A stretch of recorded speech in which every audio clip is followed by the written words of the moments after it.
Hi, I am Mona Lisa Jena. I am from Central Institute of Plastic Engineering and Technology College. I have completed my graduation on 2021.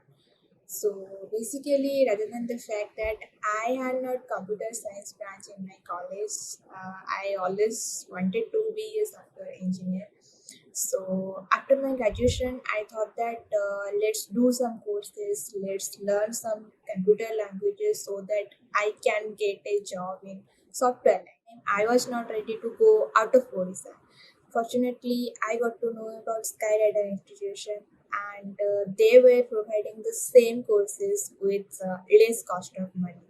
So I thought let's give it a try, and I have joined that institution. And now I am thankful that I have joined that institution. So the trainer were so friendly. They were concentrating on each and every student, and most importantly, they were offering internship with clients. So I worked with so many clients and learned a lot industrial skills, which helped me to get this job. Now I am working in Accenture software company. So I can give all my credit to Skyy Rider Institution.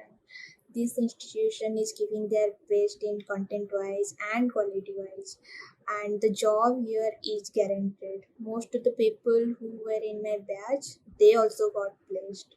They are working in so many good software companies now. If you want to be a software engineer, you can happily join Skyrider. This institution is never going to disappoint you. Thank you.